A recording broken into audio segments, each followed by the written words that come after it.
What's up, fam?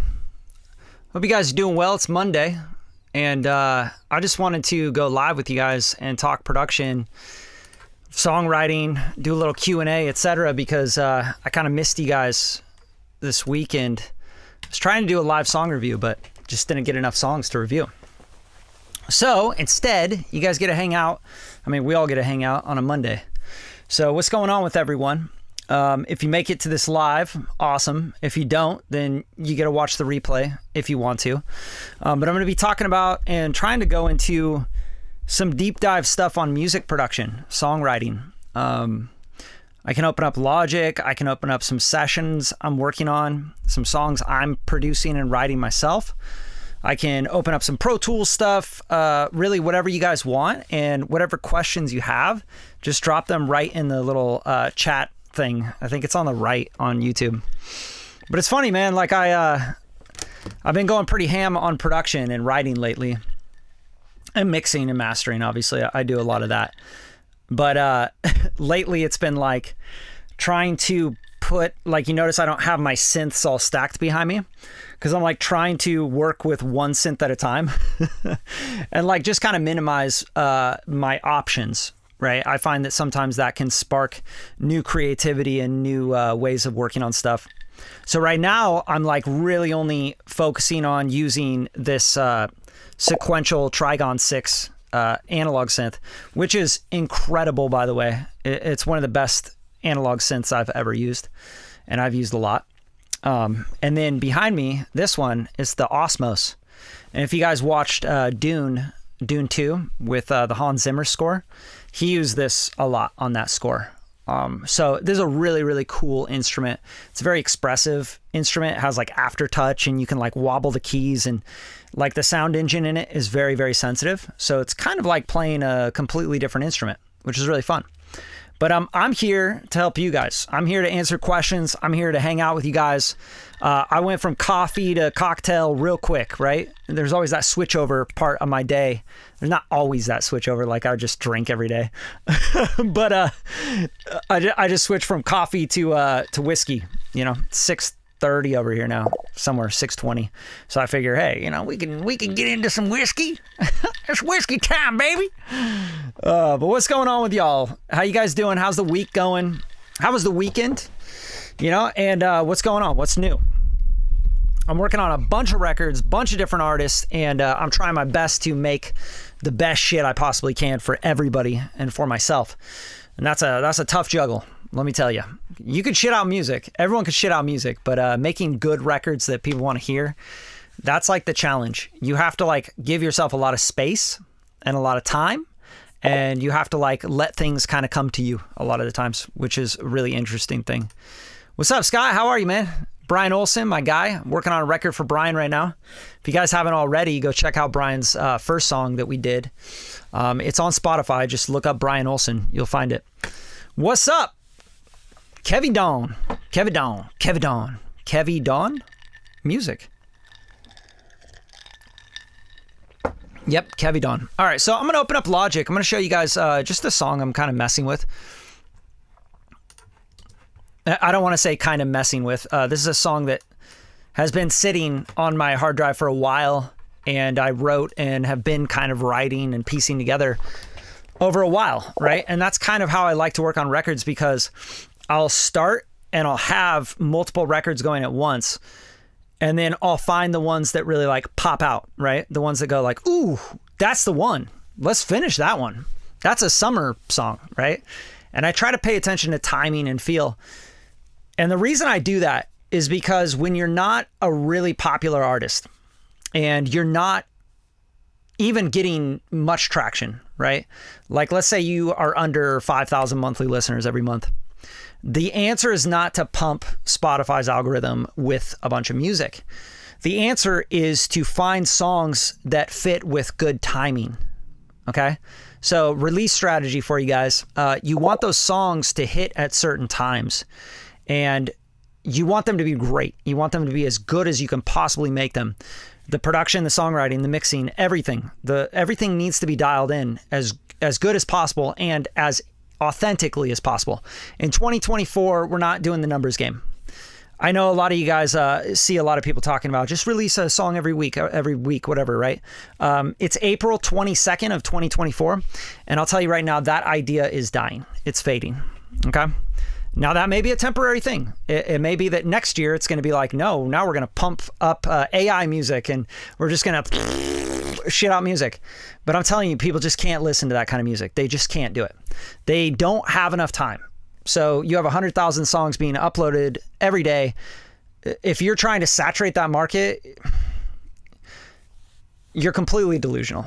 It's just not going to happen. You're not even going to saturate your Instagram page. You might saturate your underwear. You might saturate your pants. Shit yourself. But honestly, you're just going to work yourself to death. You're going to burn yourself out. So work on records. My best piece of advice, work on records in parallel and in tandem. Find ones that pop out, catch your attention, and you feel like could be worked on and brought to life. And then you produce those up. And then you go the next stage. You get people helping you songwrite. That's a big thing. You get mixing engineers involved. You get other people involved. And that's my favorite tip on like getting songs to evolve that matter and working with timing and getting quality over quantity, because I really think that that's where we're headed. And I'm talking to some amazing people right now. I'm so blessed. I just got off the phone with this artist that's like, got like millions, like 12 million people following him on his platforms and all this shit. And he's asking me questions over the phone. I was like, for real, man? Why are you asking me? You're the one with like 12 million people following you. You know what I mean? But he's like, yeah, but you know what you're doing. You know what you're talking about. And I'm trying to like get known for music, not for content. That's what this guy just told me on the phone. I'm not going to mention his name because I don't want to do that. I think that's super lame, the name drop thing. Although I will name drop if I have to. Brian, what's up, man? All right. I really prefer when you use Pro Tools, but it's good to see another DAW. Yeah, I mean, I could use both. I can drop into Pro Tools as well during this live here. What's good, the BD? What's in the sippy cup? Man, that's funny that you still remember that song from the live song review. It must have been a memorable song. This is a whiskey. It's actually a Tennessee whiskey bourbon. I don't know. My dad came to visit from Portland, Oregon, and he got this at like the airport. So it was like maybe $70 a bottle. Pretty good stuff, right? Solid whiskey. Nice and a little bit floral, woody, a little oaky, but pretty balanced, like a nice malt to it.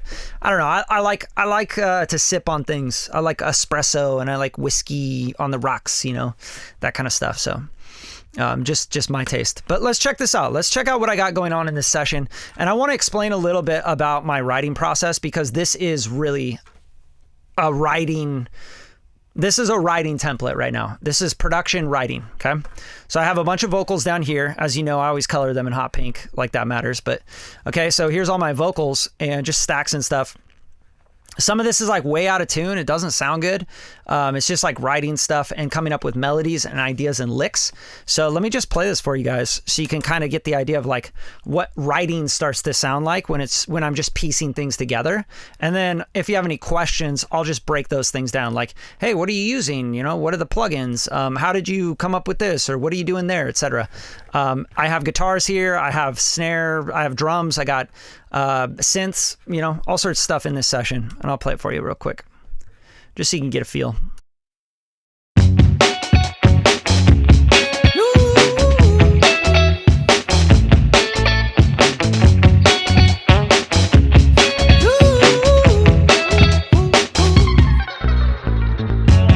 Call me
All right, so really a writing session, right?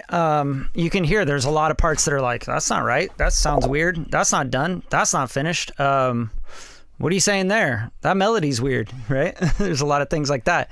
Also, there's not a whole lot of harmonies. There's not a whole lot of stacks yet, right? I'm just testing stuff out. You can see everything's kind of still in folders and take folders.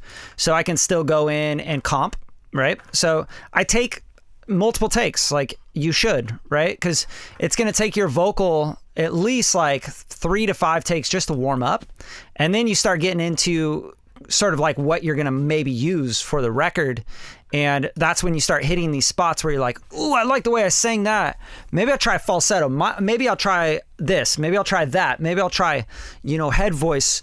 Maybe I'll do a chesty thing. Maybe I'll belt this line. Maybe I'll try up in the nose more, maybe a little bit more whispery. And you want to just like mess around with it because the song is going to tell you what it wants. The song is going to tell you what it needs and how it feels. And I didn't intend this song to be the way it is. It just kind of went that route where it has kind of this reggae feel to it.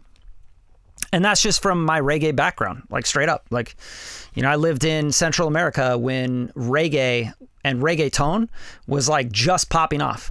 It was like Sean Paul and dance hall and everything else. It was like 2000, like 1999 to 2005. That was really when I really got into reggae heavy.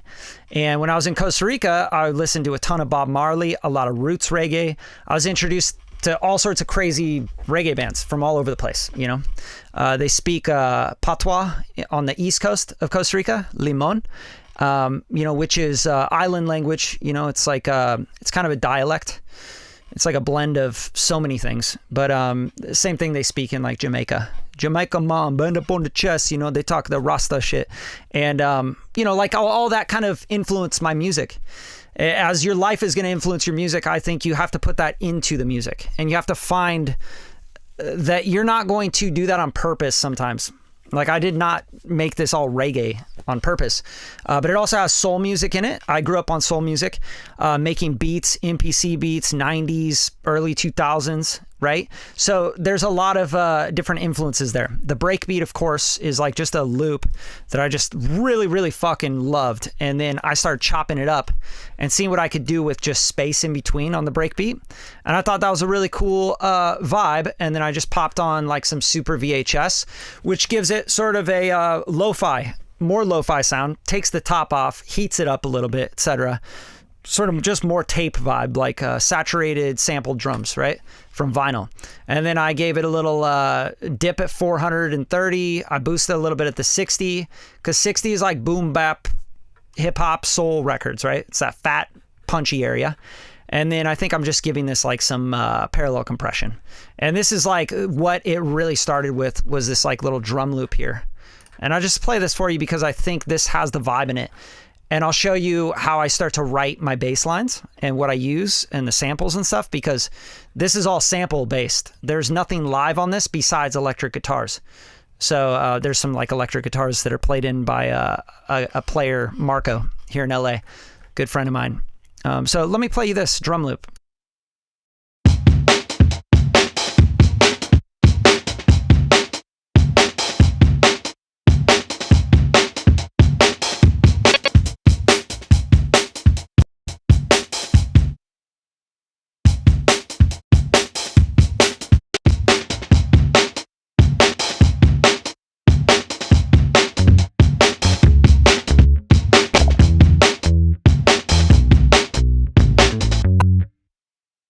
Okay, and then I add the bass, and the bass part is always how I sketch my bass lines if I want to sketch electric bass. Otherwise, I have a million tools at my disposal, right? Like I have all the plugins you could possibly want, just because I've been doing this a long time. But when I worked with Mark Mothersbaugh, he's the lead singer of Devo, the band Devo. They were like a big band in the 80s. They had that song, Whip It Good. Bang, bang. But, they're still around. And also, Mark is like I'd say in the top 20 of music composers in the world, right? So I worked with him in the music composition world for 5 years. Like I was like his music producer and his head engineer at his studio. So I was working on all the films, all the TV shows, all the commercials that came through, and all the music for those things. That's all we did was music. So composition, arrangement, synthesizers, and different textures and sounds, and sound designing those sounds, and finding different genres and different things that different genres use. That is like something you learn with the quickness when you start getting around composers and string players and instrumentalists and all that stuff, right? So that was really, really fun, and I learned a lot from that. Mainly, I learned a lot about analog synths, and I learned a lot about sound designing and figuring out what instruments and what orchestration certain palettes take. You know what I mean? I learned a lot more than that also, but anyway, one of the things I really learned to do is like play MIDI and find MIDI that sounds as organic and as real as possible. Right now, this one, obviously, I kind of messed with, and I try to make it a little less real because I want it to have that reggae bottom end, right? So I'll bypass these plugins, and you'll hear the difference between like the Contact. By the way, this is the Rickenbacker bass, Scarby Rickenbacker, and this is in the I usually do the palm muted, so it's like a palm, like it's literally like you palm mute the. Yeah, you get it. All right, and then this is just on neck pure DI. It's just like a DI setting. So here's without the plugins here.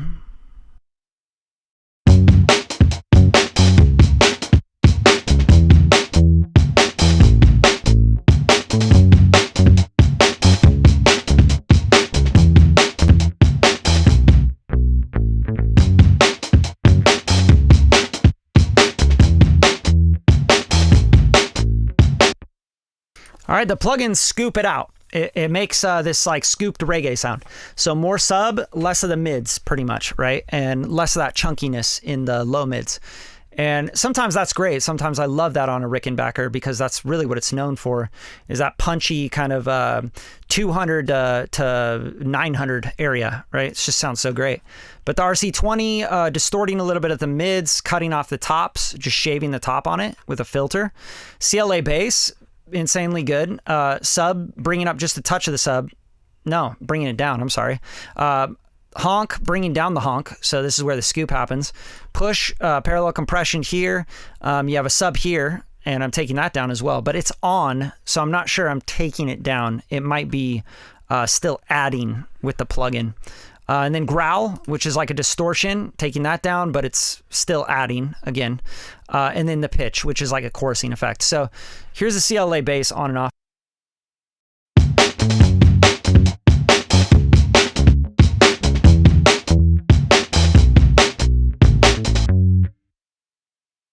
Right, so it makes that bass more glued back, wide, and fat, and clears room for low mids, because those drums are really punchy and that loop is really punchy, you know? So that's kind of the foundation of the track. And then I started adding these interesting chords that I thought were interesting, at least, you know? Obviously, I'm the producer on this, so I get to make those decisions. But this is kind of how I built this, so that's why I'm telling you all this stuff. And if you guys have any questions, let me know. Just drop them in the comments. Let me see here.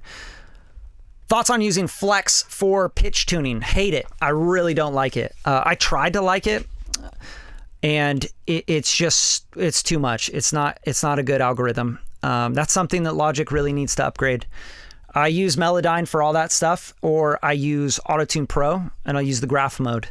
That's it. Those are the two plugins I use for that idea of pitching. Right? Like the Flex Tune, there's just way too many artifacts on it. I use the Flex Time all the time, but the Flex Tune, no. I just can't do it. I'm too spoiled. That Sean Paul, Duty Rock, man. It was crazy, man. Like that time was really interesting in Central America when reggaeton and Sean Paul and stuff were like really blowing up. It was crazy. Just like every beach bar, like they were just blasting reggaeton, and it was like dancing all night, and just, it was fun. It was really cool. It was a cool time. But anyway, let's keep going on this. If you guys don't have any questions about any of this, which I encourage you to ask questions if you have them about production or sounds or whatever. But this is the synth here, RC20 on this, right? So we're doing quite a bit here, and I'll tell you what I'm doing there. But first, I just want to show you the sound. Anna 2 synth, right? This is like the Slate Digital vibe. Comes with their like monthly thing, Sonic Academy.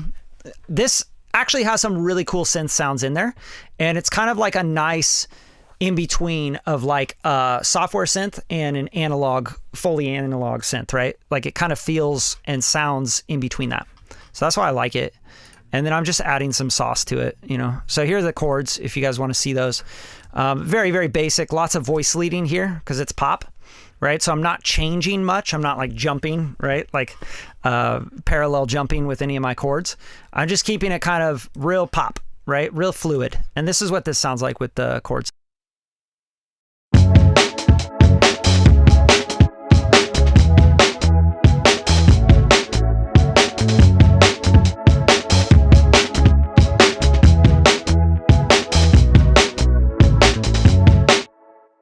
Right, so that's really like a vibe. That takes it into more of a reggae kind of vibe, R&B, you know what I'm saying? Just that feeling and that vibe. And that comes from these filters. So the filter and the pumping of the one knob. So the one knob's doing like a quarter note pump. So here's without those plugins so you can really understand.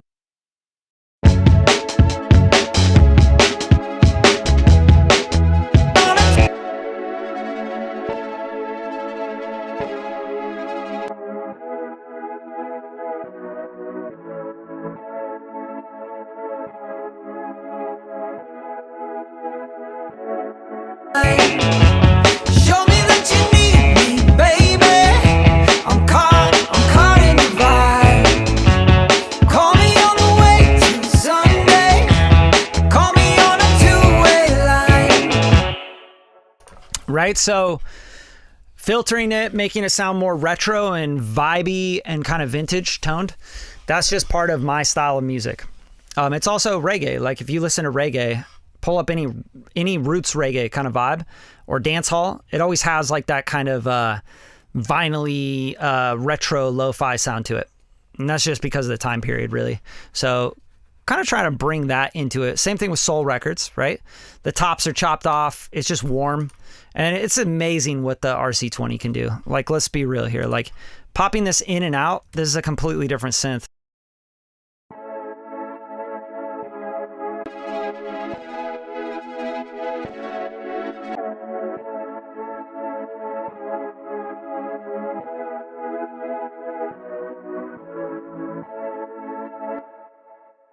Like that it just feels so much better. And it has a lot to do with, sure, the top end, like getting filtered out, but it's also like the wavy vibe of the wobble and the magnetic. And like, that just gives it like this, this harmonic that feels like it came and it's cut from vinyl straight up. Like this is a vinyl preset that I tweaked. So I just love that plugin. It's so good. But anyway, so let's move on. The other things. So we got the breakbeat here with the chords, with the bass, right? Everything thrown in together. And then I start adding guitars and stuff. And I'm like, I want more of like a soul fun kind of thing going on, right? Like a fun, like upbeat kind of thing going on, and make it a little bit more poppy and all that good stuff. So I have this kind of melody that I wrote, and then I had guitar player write or like play it on top here.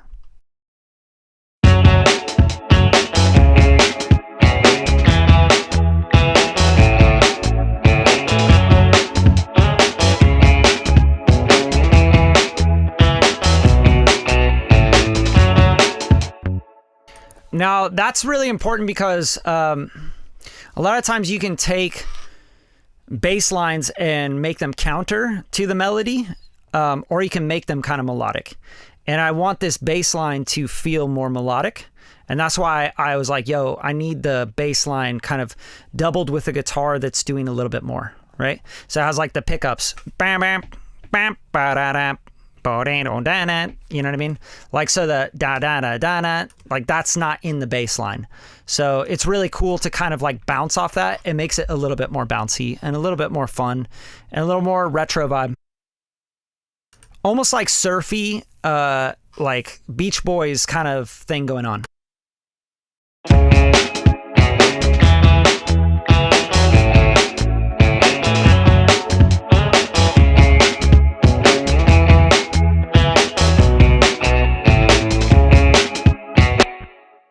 Right, so that's like a very soulful. I just think of like soul records, Beach Boys, some surf rock kind of stuff, but also it mainly feels like Motown to me. So that's kind of like the idea there, and a big part of that tone is going through like the magma springs. You know, like that's giving it like this nice twingy spring reverb with a little drive, and then the bias amp too. I have this set to like a Fender. Pretty sure it's like a deluxe, or it's a so a tweed. So it's just like a, you know, this is like a classic kind of 70s retro vibe here. So bada bam. And then Pro Q3. I mean, I'm not doing much on EQ. I never really do, you know. Then R comp to just kind of compress it, keep it all together, because you start to lose the notes and the little ghost notes and the pickups and all that stuff, the syncopation, if you don't compress it just a little bit. All right, so that's the guitar.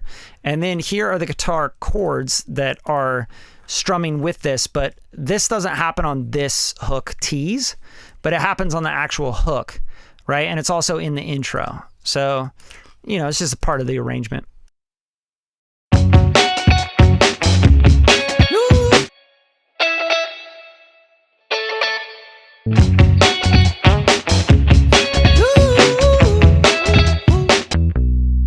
A lot more of the reggae and the soul and all that stuff comes from that because it's on the upbeat, right? So 1 and 2 and 2 and 2 and 2 and you know, you're getting the and pickups just like reggae would. So reggae would be like right? It's like on the upbeats. So this is just like almost like a sped up reggae soul, you know, with like pop. I think this actually was, you're asking a Telecaster. No, I think this was a Strat. So it definitely has that like humbucking sound to it, which is great. But a lot of that is from the bias amp and the magma springs and all that make it really spanky. Okay, what do we got? Did you come up with the guitar licks? Or did the session player come up with them off the drums and bass line?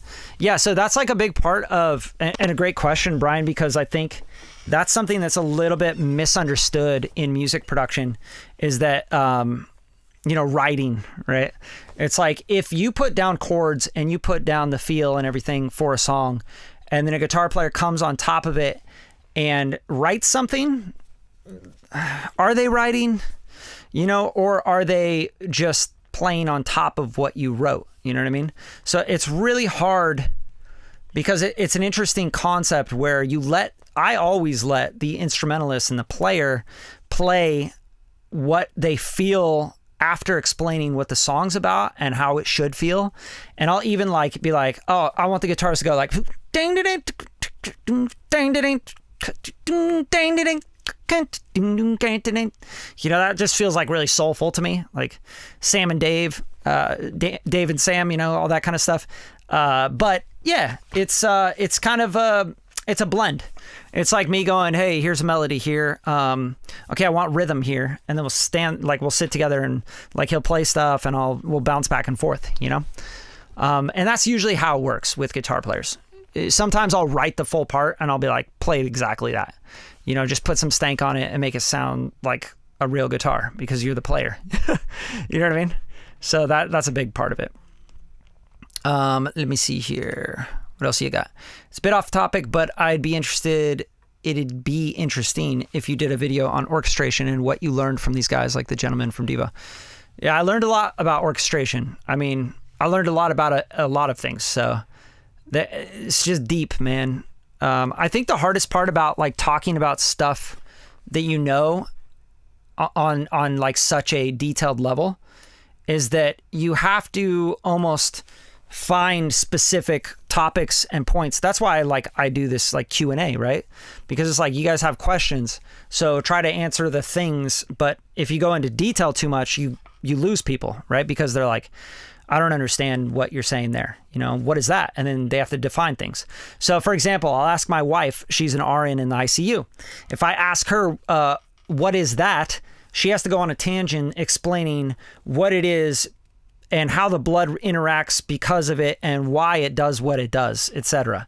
So to conceptually understand orchestration and just like talk about it, it's so much, you know. But you know, because there's horns, there's strings, there's reeds, there's harps, there's percussion, there's everything. There's so many things in an orchestra, and then you have synth orchestration, which could be anything and everything in between. You got pianos, you got all sorts of stuff that you can put into tracks, and then if it has vocals, even more, right? So there's just a lot about orchestration. So many sample libraries, so many things to learn about it. But yeah, if you figure out good questions like to ask about orchestration that are specific, I can answer those questions as best I can. Did you come up with the guitar licks? Or yeah, we answered that one. Sorry, I think I just like zoomed in on the text here.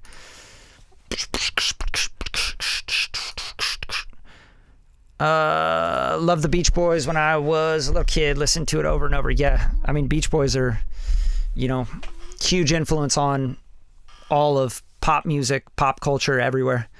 I don't think you're gonna hear a whole lot of songs that don't have some sort of Beach Boys influence in them, you know, especially if you're talking about like modern pop rock, etc. Like it's, you know, the Beatles were inspired by the Beach Boys. Sgt. Pepper's was all inspired by Beach Boys, by Pet Sounds, you know. That was just the time period where artists were okay ripping each other off and trying to do better. You know, not just ripping people off to try to make a buck, but they were like inspired by other artists and creators, so they would try to outdo them and make something even more legendary, which doesn't really happen today. Now it's just like, did that sell well? Okay, now I'm going to make 1 million copies of the same exact thing. The same exact thing. It's happening in content. It happens in content. It's like where people are like, oh, see, that skit did really well. Okay. And then you see like the same skit from all these other creators. They copy exactly the same thing. And it's like, fuck. You're not going to make it in a creative industry by just copying directly from people. I mean, you look like an idiot. Like it just does. It's not cool.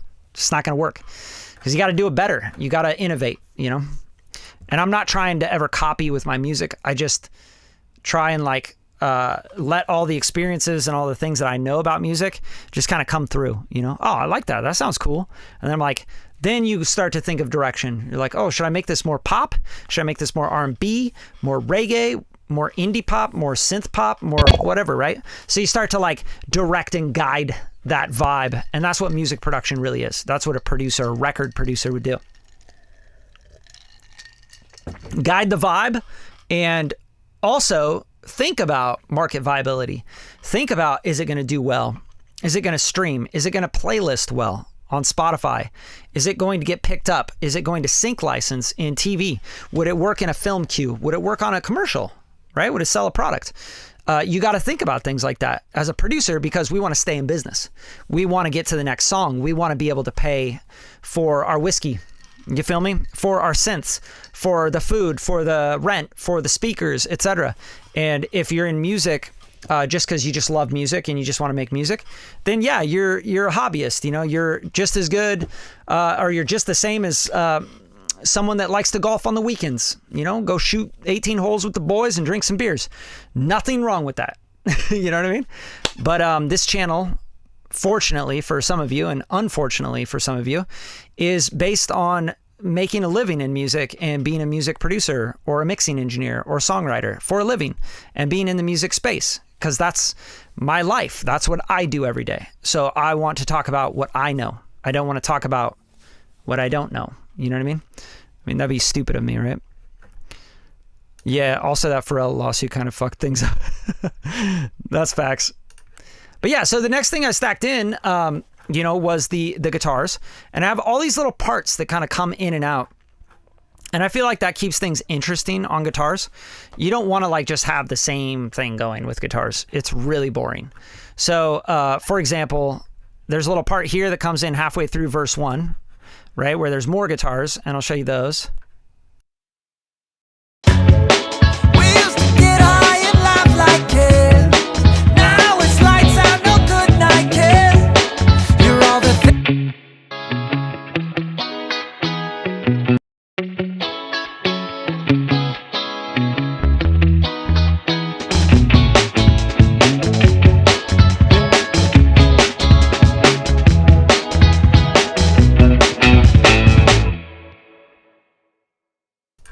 right? So now we got these guitars, the rhythm, melody, kind of bass double goes down and it gets palm muted.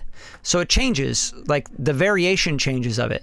So for example, at the beginning, we have this on this same guitar.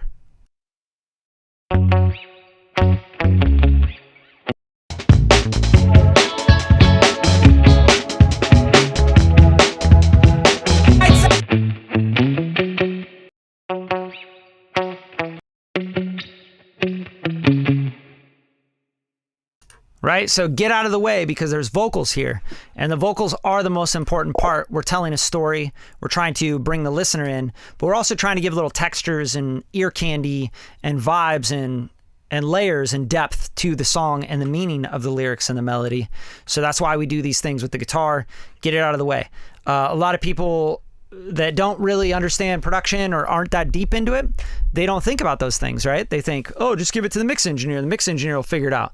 And that's true. While it is true, we can fake it and we can filter things and do all that.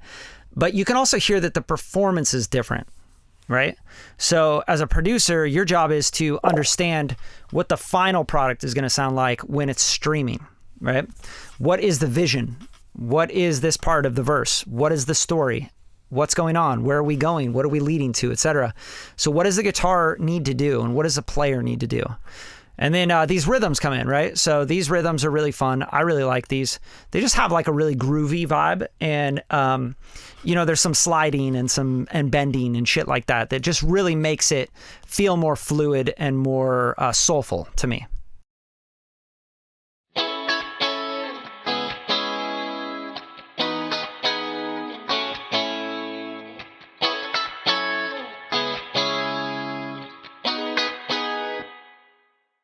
Right? So there's a couple of ways I would think about this. When I listen to it now, I think, hey, I really want to get those slides and those ideas and those the things that the guitar player is the intonations, right? Like I want more of that. So how do I get more of that? I have to kind of kill some of this reverb, and let's dry these guitars up a little bit. You can also go to like a shorter reverb, right? So I'll just go to the short reverb here. And let's just give it so we get more intonation out of the guitar. So kill the reverb a little bit because the reverb's muddying up the intonation of the guitars.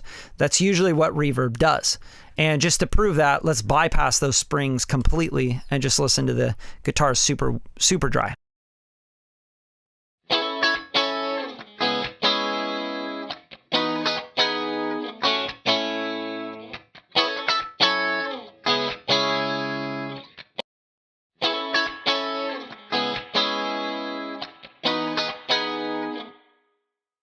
Right? So when you have them really dry, you can really hear the intonation.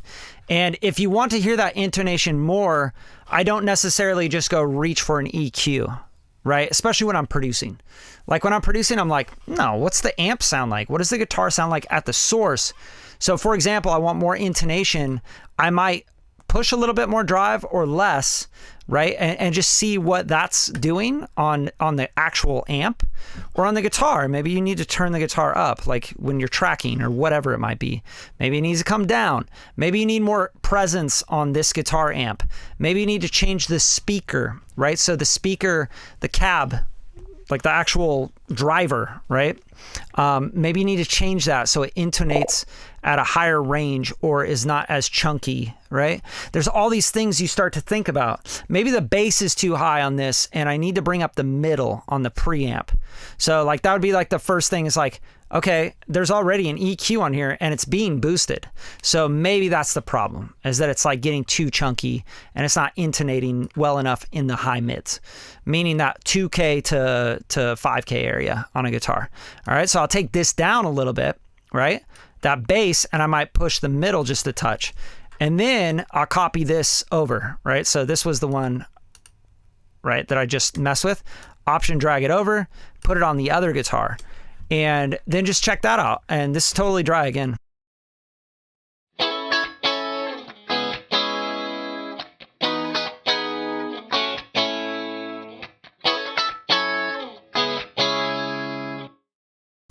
Sounding really cool.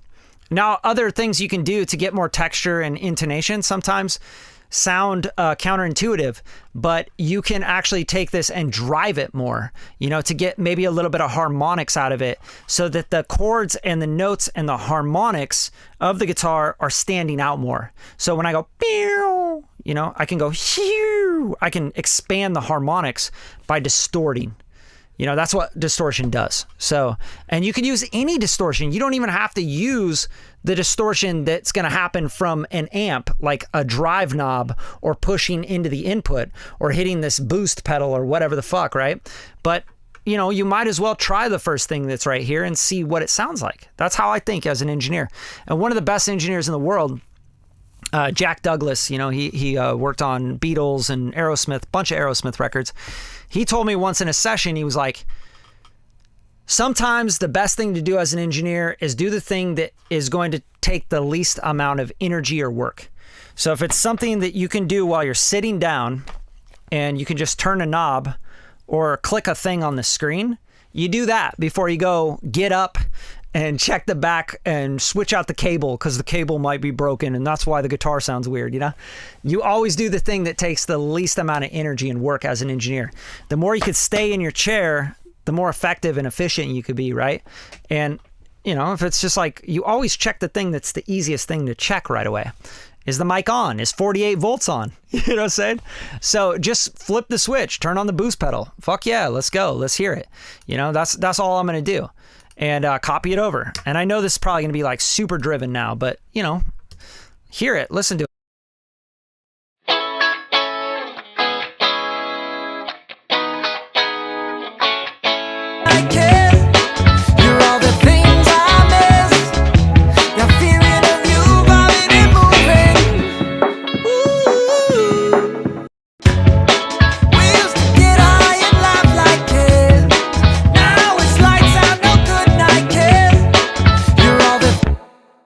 Pretty spanky, right? Like all of a sudden the high mids came up quite a bit, meaning like that 2K area really starts to pop pretty hard, even almost like 1.8 and above. So here now what I want to do is maybe pan these more because I like the spankiness, but I don't want them in the way of the vocal, right? So pan them harder. So I'll go like maybe, let's go 50-50, right? I was at 35. Right? And then let's hear this and see if we get more separation out of these guitars and clear the middle a little bit more.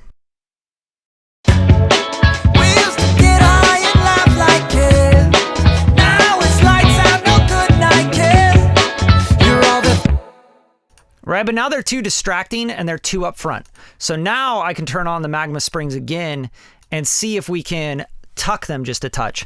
And sometimes by tucking, what I mean is just give it a little pre-delay, right? On this is pretty, that's pretty big for 140 BPM and what I'm doing here. So I'll probably take this in like to 25 or so, right? So this is in milliseconds. So 25 milliseconds is going to give you a little slap on the pre-delay. You guys can do the math if you want. I don't do that. I do everything by feel when it comes to pre-delay and reverb times. And you can do that too when you train your ear, or if you want things to be really scientific and clean, then do the math. You know what I mean? Like I'm at 140 BPM. What is a 30-second note at 140 BPM? Like you could literally go here and go boop, boop, boop, and go, what is a 30-second note at 140 BPM? And then they'll give you like charts and shit. You know what I mean? Notes per second calculator. You know, you can literally go in and you can type it in. So this is probably a better one, tempo calculator. So you can see here, like here's all the BPMs, right? Go to 140 here and you go half note and it'll tell you exactly what it is, 0.857 seconds. Okay. So if I want to go, let's see, triplet 16th, why? Okay, 16th, here we go. So 16th, 0.107 seconds on a 16th note. There you go. So if you want to dial it in scientifically, you can do that as well. I just don't do that because it's not that serious. It's not that serious. You just got to feel right. You feel me? All right. And then twang, I might go, hey, I don't like the twang. Maybe that's bringing out too much of the high mids. I'll bring it to California and then I'll take the mix down here quite a bit and then just copy it over. Hopefully I copied the right one. Nope. I just literally undid everything I just did. Sick. Good work, Brad. Big dumb dickhead. All right, now let's take the mix down a little bit. And copy it over. Now we got the right ones. Okay, so now let's hear it with the reverb and see if it just tucks it back.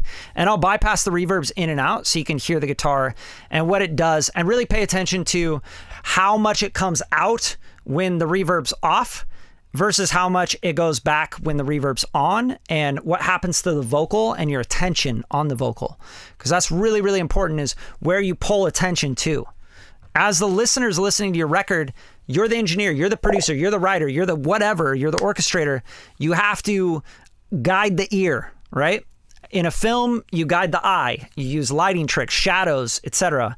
Rule of thirds, all that good shit. We do the same thing in audio. All right, so let's check it out. We used to get high and laugh like kids. Now it's lights out, no good night, kids.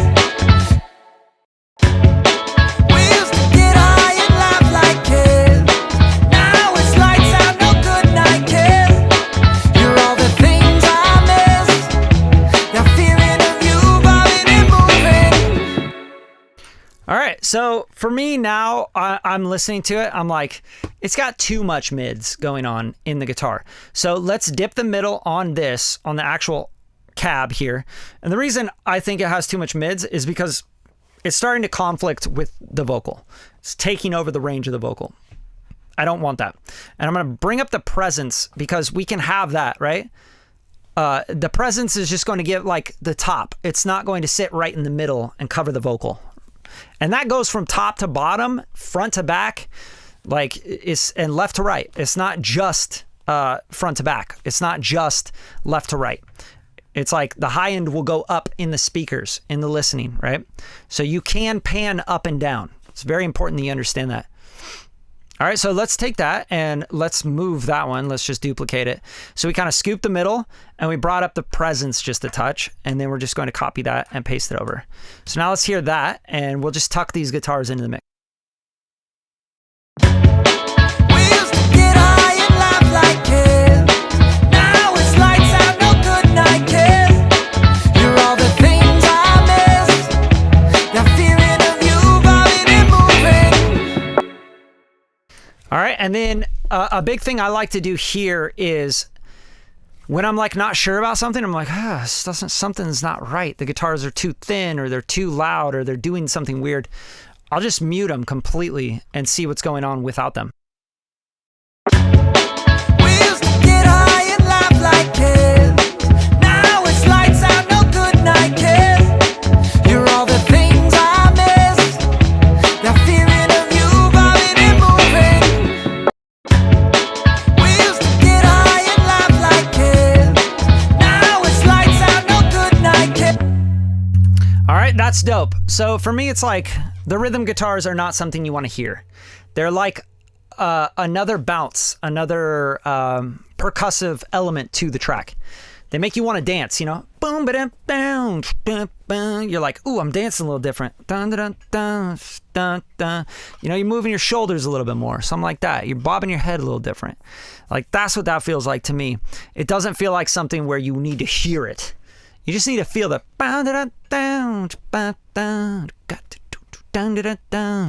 and, you know, a lot of ways you could do that is just kind of mute the vocals as well and see what it feels like without the vocals as far as the beat and how it makes you bob your head.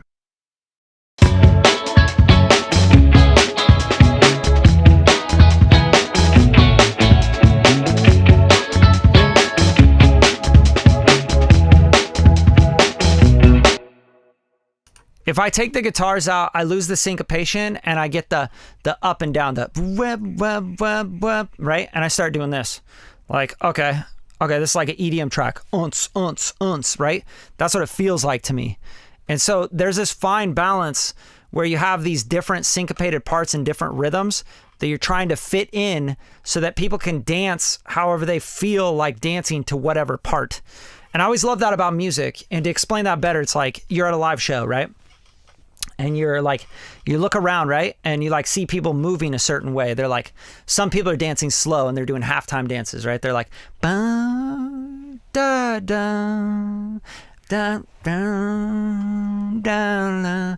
They're playing the chords, right? They're doing the va, va. Yeah, like that. You know, they're high out of their minds or whatever. Some people are caffeinated or they're on Red Bull and vodkas, right? And they're going bum ba da bum ba ba bum, yeah, da do da da. They're moving their shoulders a certain way to the 16ths. You know, they're doing a little syncopated dance with their arms. You know, doing all this crazy shit. It's just about what, you know, people want to move to and how they're feeling.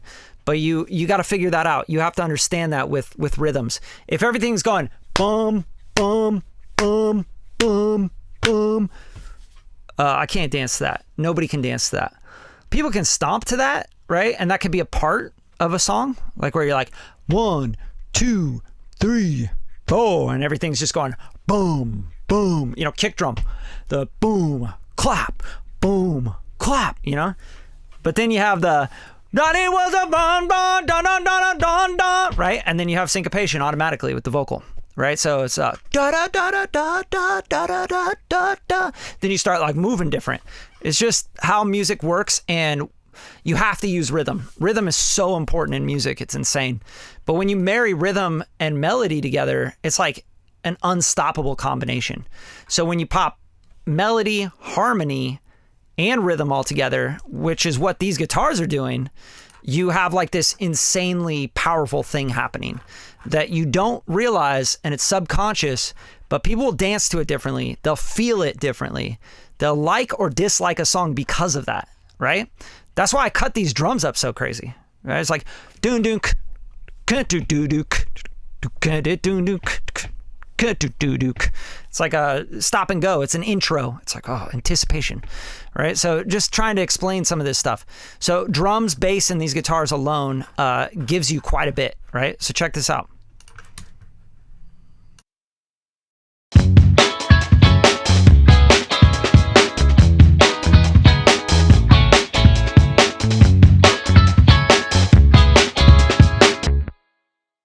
All right, now fill in some of those parts and make it more bouncy. Okay, cool. We'll just add this guitar part.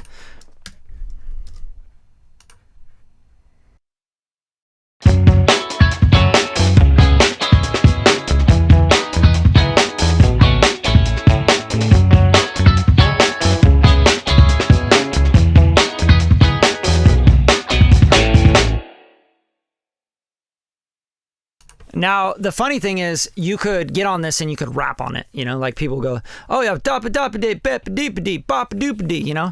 But it's like, if you do that, I feel like you take away from the vibe of the song. Like, so what I chose to do is, now let's get into like the vocal licks and the melodies and stuff. What I really chose to do here was make it melodic and make it legato, but also have a pocket for it, for the vocal.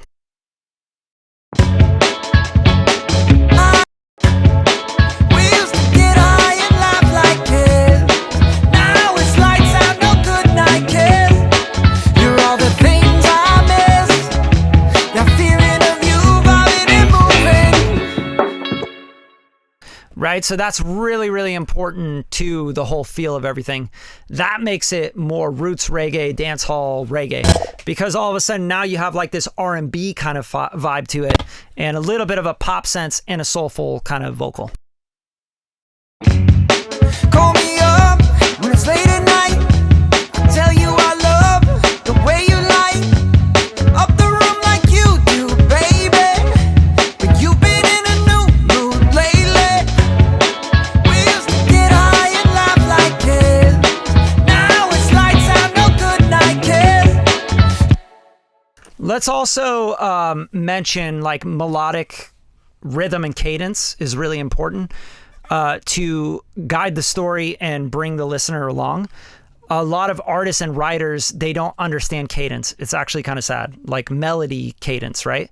If something feels good, you repeat it.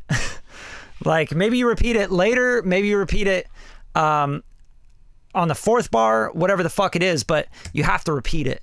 So a couple repetitive lines, obviously I'll show you the melodies and the cadences that I'm repeating. Call me up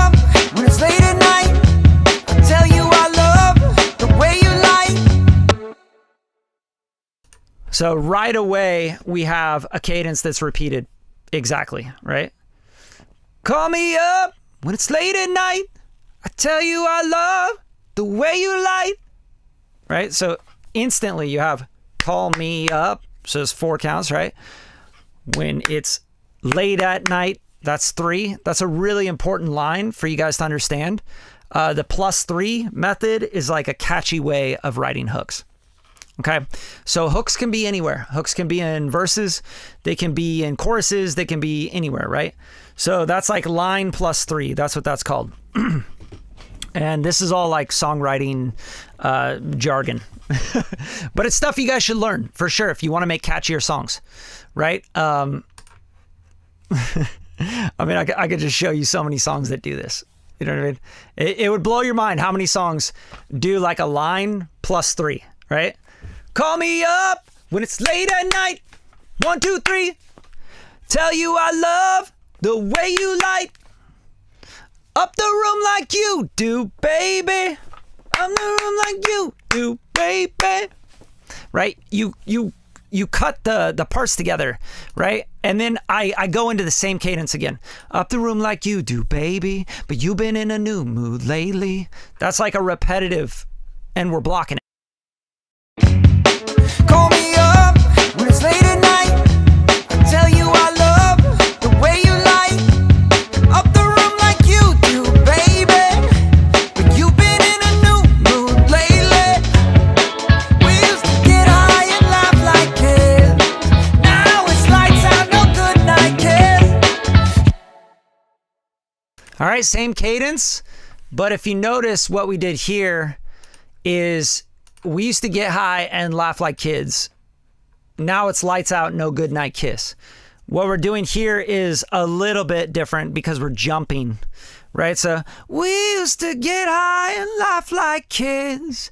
Now it's lights out, no good night kiss, right?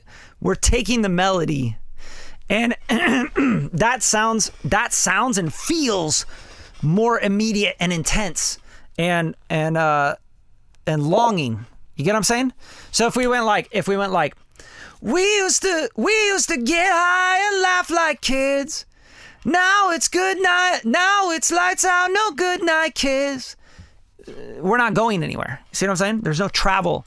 There's no longing. There's no, God damn it though. You know what I'm saying? So you have to understand what's happening there. And if I played it on a keyboard, you'd see it. But it's, I mean, shit, I could just pop it into Melodyne so you could see it. I think that'd be fun. Sorry, my voice, I'm like been singing and talking all day today. I was on a crazy phone call for super long time. I don't get on the phone and like talk like that, you know what I mean? So Melodyne, all right? Let's do this. Let's capture this line so you can see the melody and what's going on with the melody here, just on this part, because this is an important thing and a tool that I want you guys to take and use, you know? It's not just like me talking. I don't want to just talk. I want you guys to take the tools, put it in your next song and be like, holy shit, I really like this. We used to get high and laugh like kids. Now it's lights out, no good night, kids. All right, so let's literally just look at the melody arc. I think that's really important, right?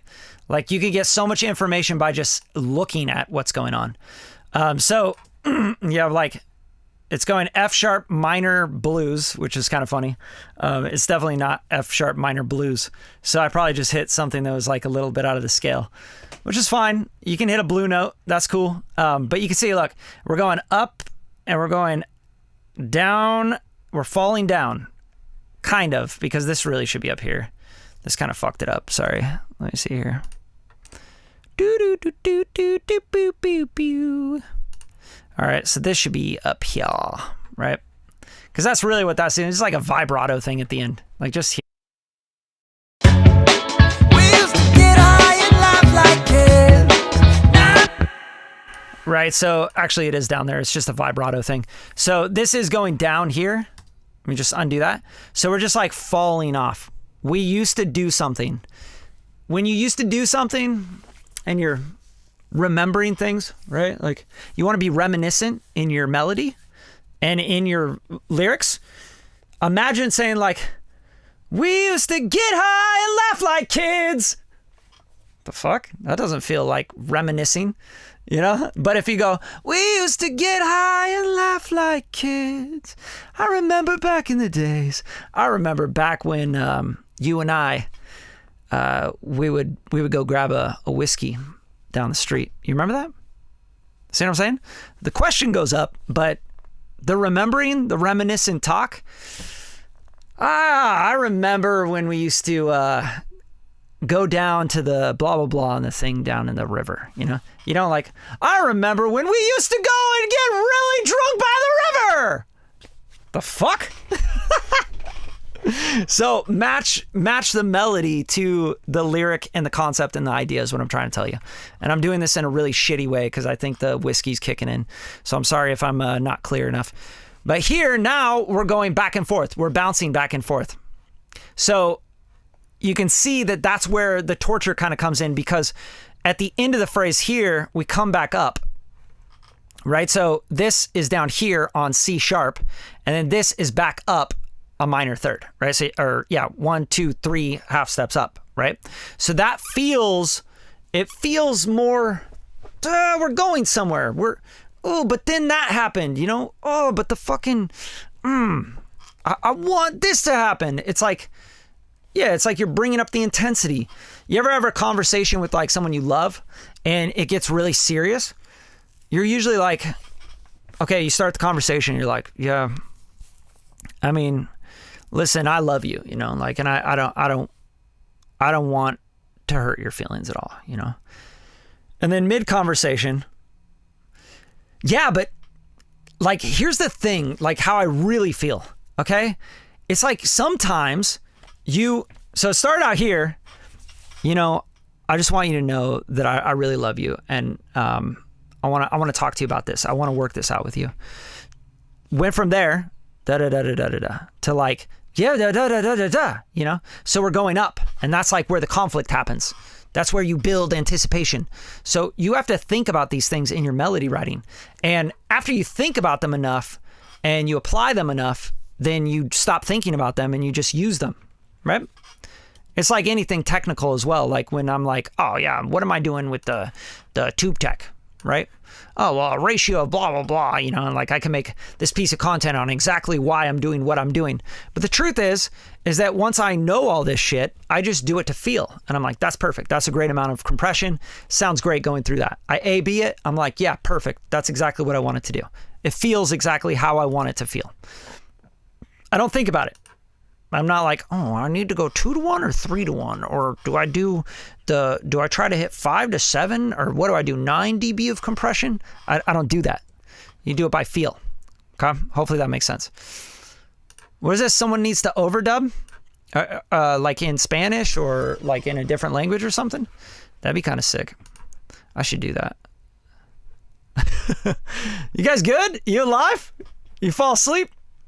I know, like when you get into songwriting and melody structure and shit and like cadence and, you know, it might be a little boring for some people, but for me, this is what a real great song needs. It needs these details along with the great mix and production and all that stuff, and very well thought out, but feels right.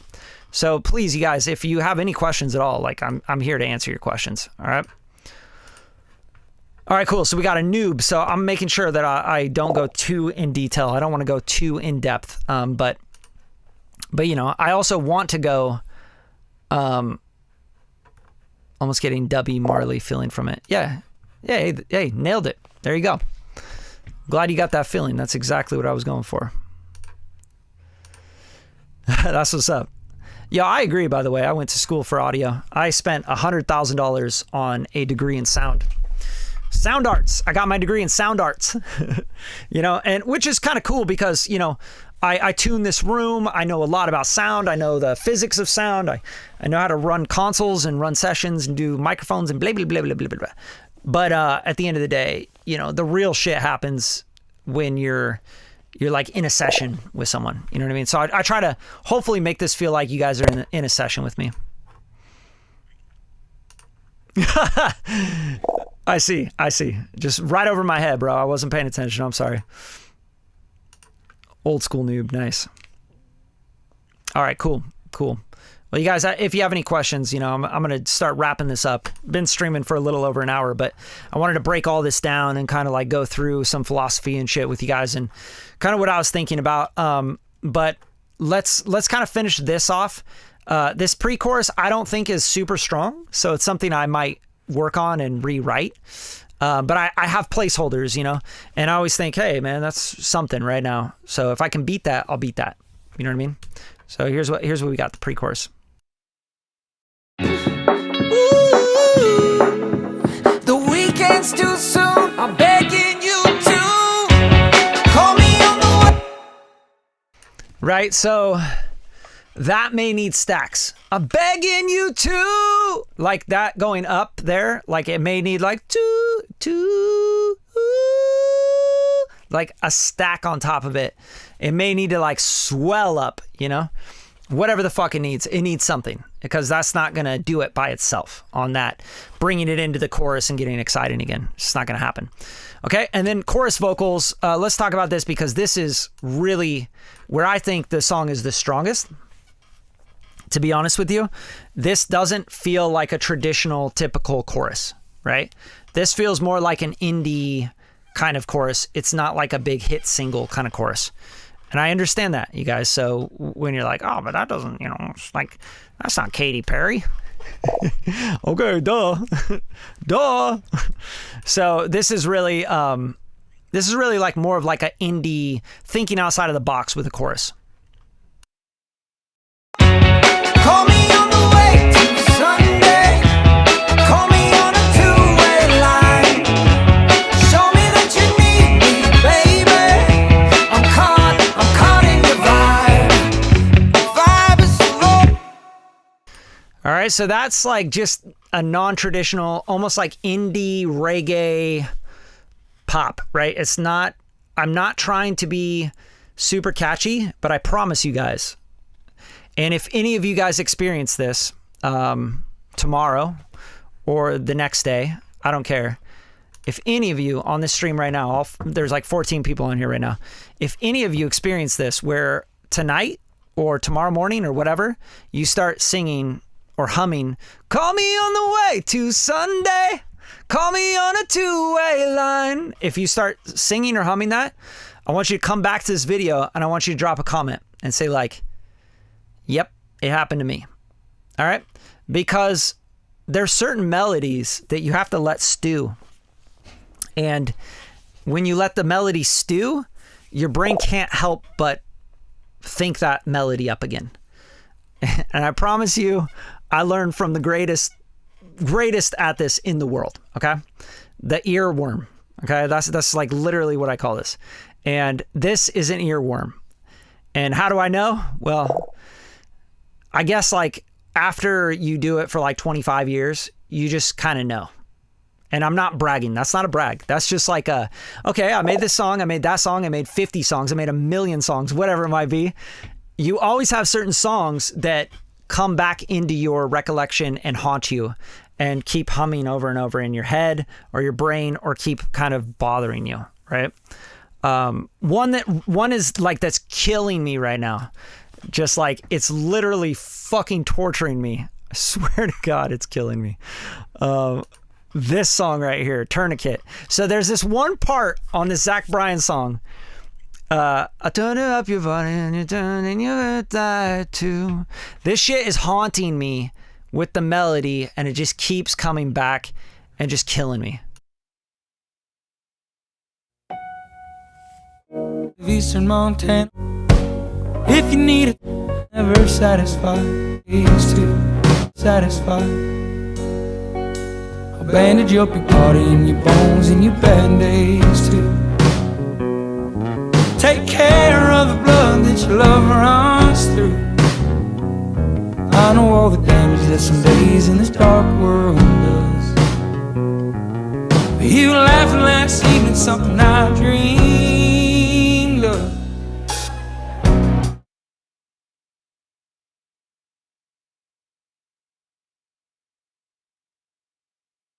Like, fuck right off with that. That shit keeps me up at night sometimes, you know? So certain melodies will keep you up at night. Like, won't let you sleep, you know? You're like sleeping, you're like, I bandage up your body and you're down at night too. You know, I bandage up da da da da da da da da. And this melody is like one that keeps me up sometimes at night. And yeah, it's not even like, I'm not even trying to do that. I'm just telling you, you have to pay attention to songs that you write or melodies that you write that haunt you. Okay? They come back a week later. Makes sense? Hopefully that makes sense. All right? Call me on the way to Sunday. Call me on a two-way line. Show me that you need me, baby. I'm caught in your vibe.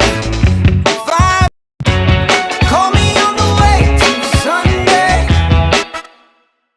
All right, so let's break down what's going on here. I just have an idea for a harmony here that I really liked, so I just put it down. It's terrible, like it's not dialed in, but here's what it's doing. Call me on the way to Sunday. Call me on a two-way line. Right, so I really like that vibe because it kind of pulls it down a little bit and doesn't make it super pop. And I'm trying to stay away from this being really pop. I want this to feel more indie soul R&B with like a touch of reggae. I know that sounds weird, but it's just kind of the vibe I'm getting from it. And then we have, I don't think these are harmonies. I actually, oh, they are maybe. They're maybe stacks like at octaves or something. Let's check them out. So I always do this, by the way, unless I'm trying to keep a song very, very personal and small. I always double the lead left and right. Okay, so like this. Call me on the way to Sunday. Call me on a two-way line. Show me that you need me, baby. I'm caught in your vibe. All right, and these definitely aren't like final vocals, but they're, maybe some of them will make it into the final, right? I don't know, but I'm gonna stack this up more, right? So I might have like a high, like wispy kind of thing going on, or a more like a third or something, right? And a good way to write or harmonies sometimes is to use plugins and stuff, right? So you can, for example, I love doing something like this, right? Put in like auto-tune, the harmony engine, right? Or the choir or anything else. It doesn't really matter, but the new Auto-Tune Pro, I've been really fucking with this. Like I've been heavy using this. I even did their video for the release of this because I liked it so much, and they hit me up and wanted me to do it. But here, I think this is an F sharp major, F sharp minor, maybe. It's a minor or major. F sharp custom. So it probably is a blues scale, like a pentatonic blues or something, right? So F sharp minor. Looks like F sharp minor. I'm just going to stick to F sharp minor. Okay, and then I'm going to go here, give this like a little bit of that, give it a little bit of humanize. It's already tuning. The Metatune's tuning right before it. But let's go to the harmony player and turn this on. And if you want to kind of dial in different harmonies and stuff, maybe you can try, hey, what would it sound like if I go up a third on each of these and have these locked on a trigger, all right? Let's just trigger these. And just listen and see if you like that harmony. Like that's a great way to write harmonies, right? Simple way too. Call me on the way to Sunday. Call me on a two-way line. And I can literally just learn that harmony and then put that in and record it so it doesn't sound too processed, right? Like that. Call me on the way. Like you can hear the melody. Call me on the way to Sunday. Call me on a two-way line. Which is really cool. So I can like literally just check that. Maybe I don't like the third. Maybe let's go up a fifth. Let's see if the fifth works and it's cooler. And then let's just kind of mess with the format just so that we can make it not sound so chipmunky. Call me on the way to Sunday. That sounds crazy. I don't like that. But maybe we go down a third. Let's try down a third on the harmony. See what that sounds like. Call me on the way to Sunday. Call me on a two-way line. Call me on the way to Sunday. Call me on a two-way line. It's kind of crazy, right? Like, maybe I like parts of that. Like, call me on a two-way line. That's kind of sick if I stack that in. So if it's like, call me on the way to Sunday, call me on a two-way line, right? Just at the end of the phrase, it might be dope. I don't know. I just feel like that's kind of cool. So I could turn on this pad mode thing here and I could say trigger all, right? And I could just trigger it just during that time. So let's just like go like that. And these guys can just be unison. So they'd be kind of like doubles, right? And we can even take these guys down like crazy just so we don't even hear them. Or maybe we want them up. I don't know. I don't really know, man. I'm just making this shit up as I go right now. All right. And then, yeah, cool. All right. So now we'll go back to this pad mode. And I can actually like put this on a MIDI keyboard too if I wanted to trigger this. But let's just try it on certain phrases. Call me on the way to Sunday. Call me on a two-way line. Call me on the way to Sunday. Call me on a two-way line. Show. Now, obviously, I need to be in like low latency mode and all that to make that work, or even draw it into automation, but like two-way line. And now let's put it in the mix and just see what it sounds like. Call me on the way to Sunday. Call me on a two-way line. Show me that you need me, baby. I'm caught in your vibe. Like, it sounds like shit on a lot of the parts, but there might be parts where you're like, that's kind of tight, right? So those are like just different ways you can write harmonies. Like maybe you want to do up a fourth and just see what that sounds like. I don't know, just mess around. Call me on the way to Sunday. Call me on a two-way line. Show me that you need me, baby. I'm caught in your vibe. You know, it's kind of fun to mess with. But that's a great way to just like write harmonies.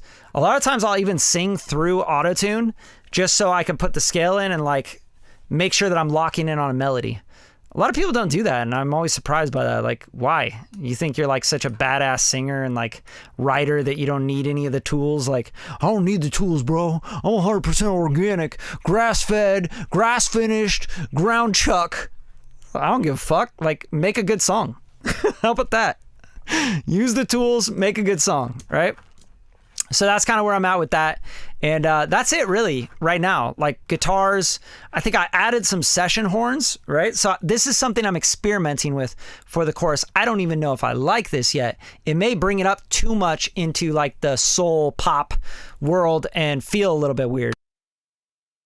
Call me on the way to Sunday. Two-way line.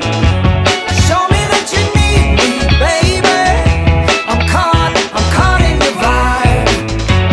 Call me on the way to Sunday.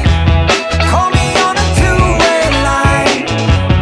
Show me that you need me, baby. I'm caught in your vibe.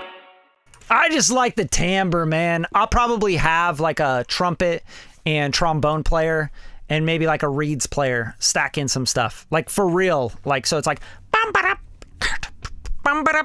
You know, like it has the little fast kind of thing going on, which I think would be really, really sick. That'd be really, really fun.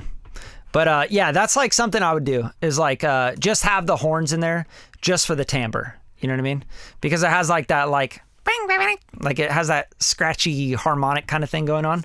So that's kind of fun, and I'm messing around with that. I don't know if I'll use that 100% or not. But if I try it with an actual player and it sounds really dope, cool. And then this guitar is really cool too. I like this really wavy guitar here.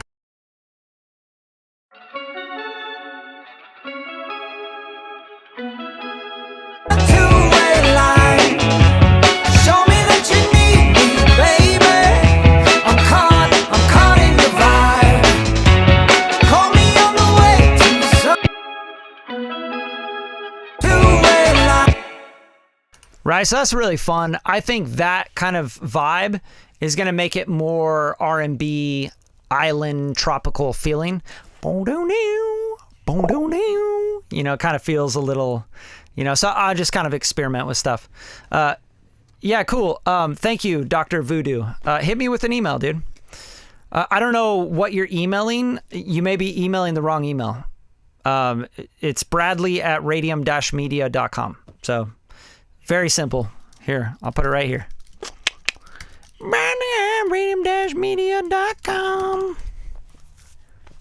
There you go. Email me there. All right. And do you guys have any other questions about any of this? Did you cut your wig? Yeah. Chop the wig right off, bro. I sold the wig. Dee-dee-dee-dee. Dee-dee-dee. It's kind of fun though, right?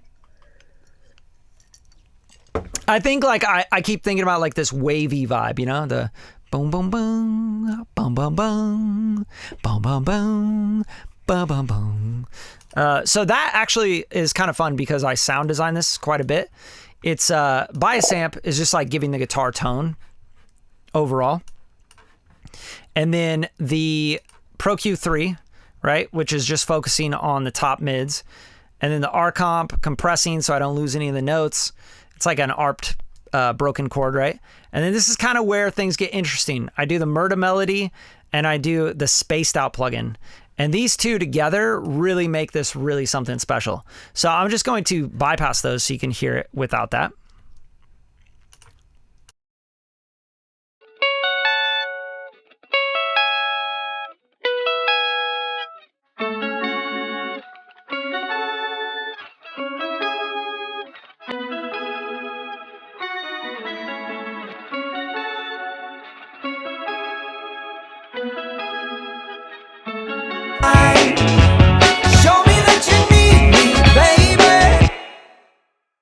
Right, that's pretty wavy, right? Like you take a simple guitar kind of broken chord and throw it through these two, and you got like instant saucy sauce. Like it's like you're putting, you know what I think about this as? I think about this as like the sweet pepper sauce.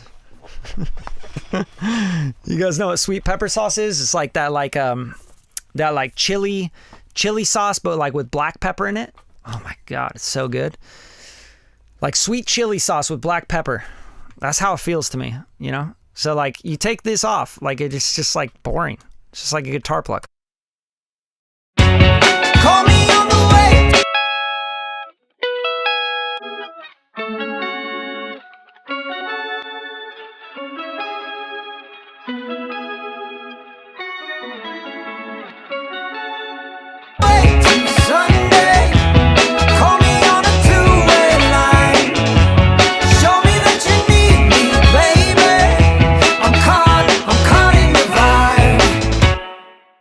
So this is where I'm getting into arrangement and orchestration issues, right?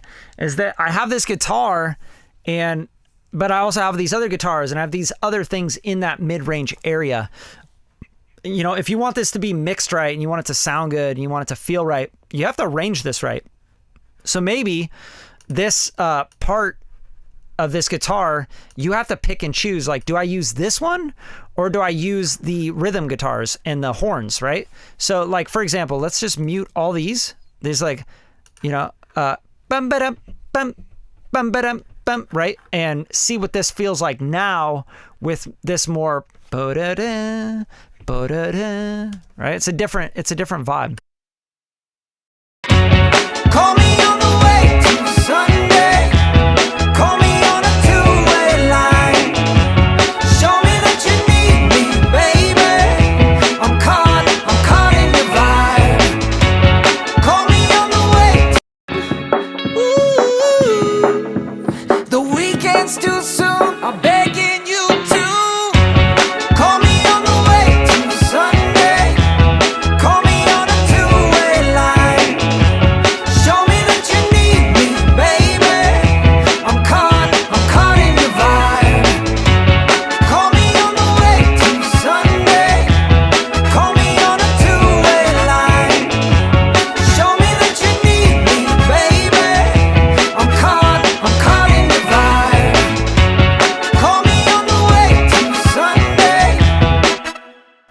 right, see, so that's like feeling better. I feel like without these den with the electric guitars, it gets too busy, you know.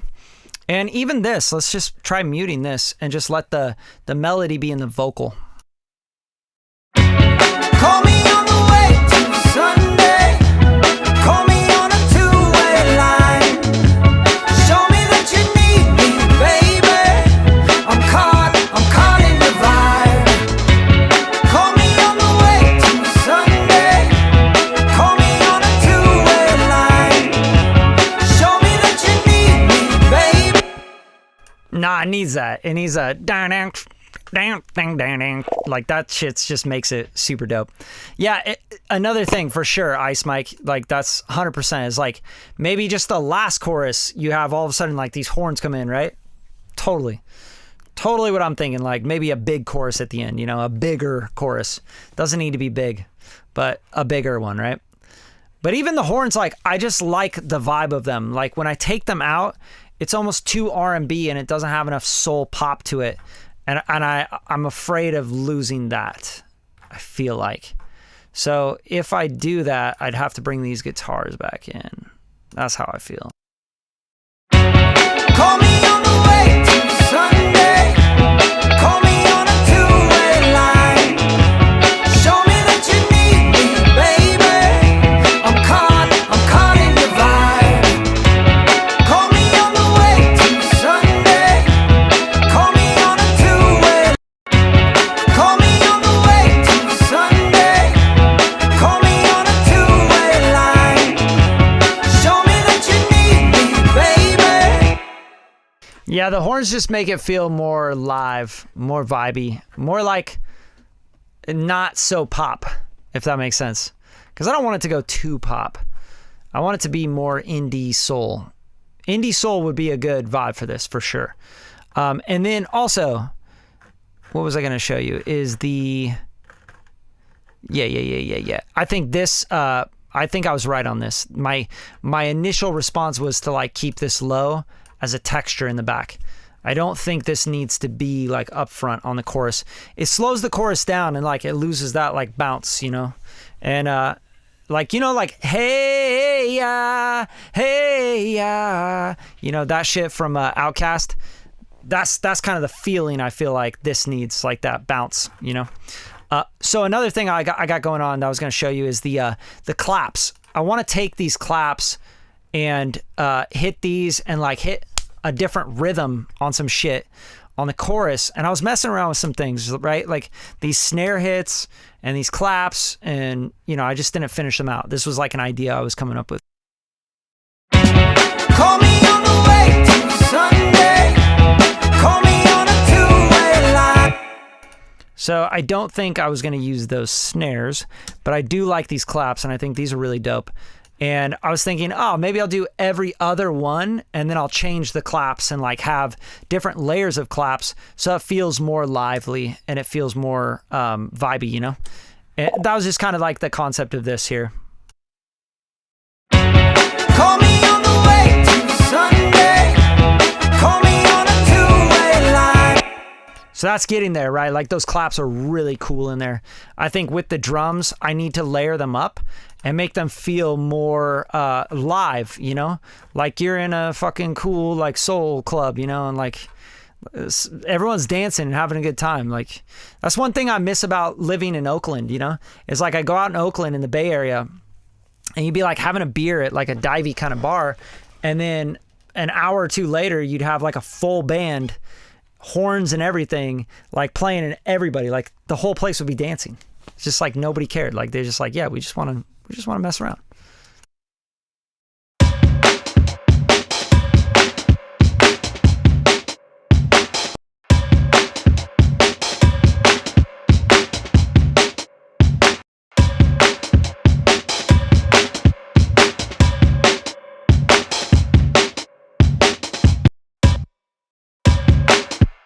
And I love this kind of like cowbell, spring bell, I guess is what it's called.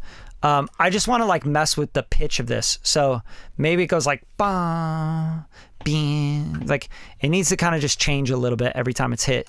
So I'm just going to kind of transpose this up and down a little bit just so it feels more live.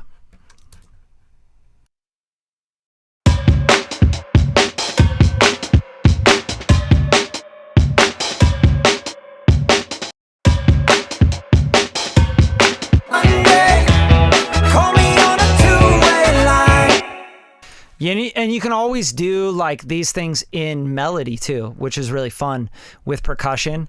Like, for example, like you can do like a third or a fourth, right? Like a perfect fourth or something like that. This sounds more musical with the music. So let me just show you. And I always pick samples that are in the key of the song.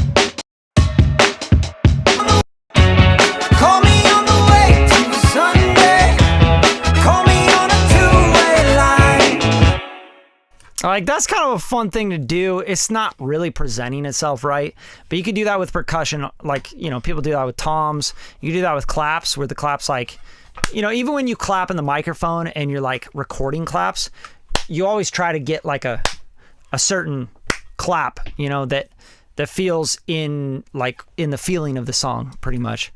And that's what I try to do with these claps, is make sure that they sound really good in the mix. They don't have to sound good by themselves. Like these are the claps.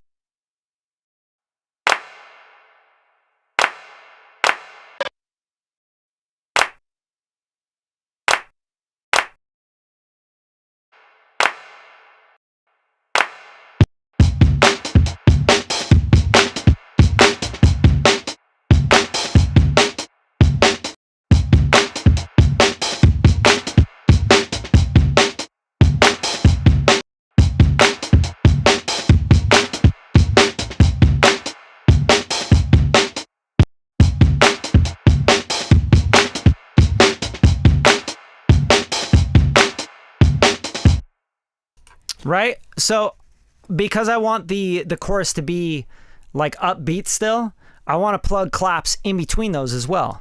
So just to like show you guys some stuff, I don't know. You guys can watch or not, I don't care. But like this is this clap, right? So let's find, yeah, like that's great. Fucking perfect. Let's grab this thick clap.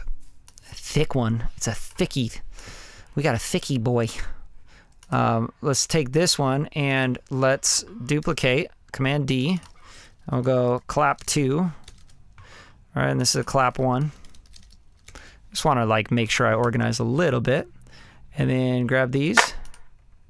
Like these are a little like more subdued. There's not a whole lot of high into them or anything. So we'll put these on the second ones, right? I think that's right. I'm not really sure. We'll find out. Kind of just listen. I always like to listen. I don't like to think that I know what I'm doing.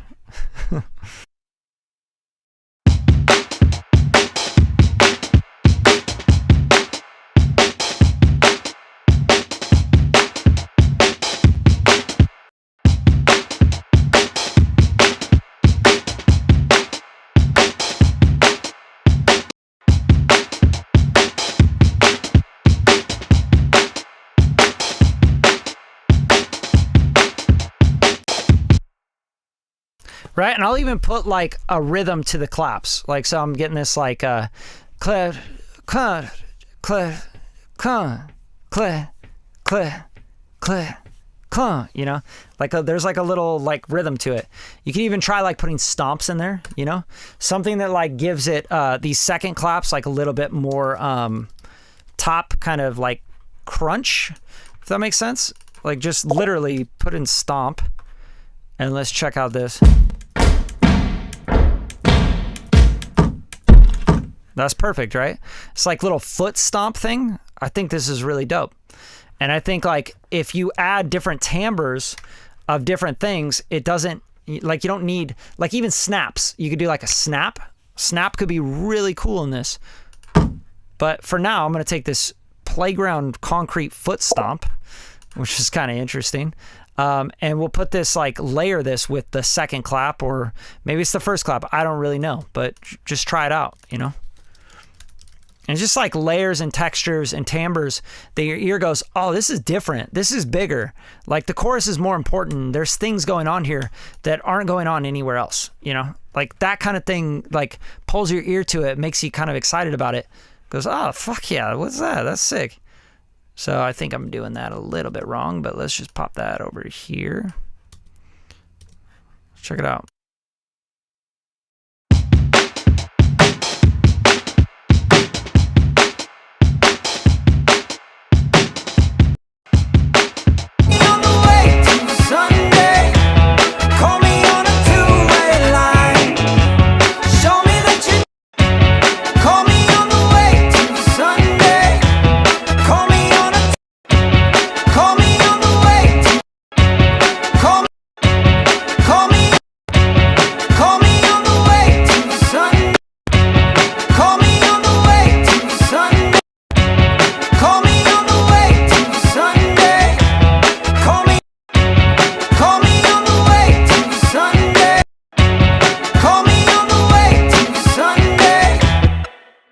Right, just kind of something. I could put that in a room too, because those stomps are really dry.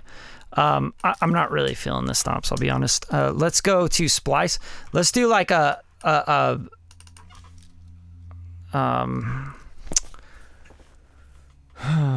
let's try snaps. Snaps might be cool.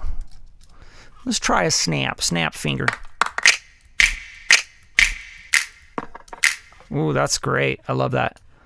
I love the shklang. It's like crisp, you know? Feels right.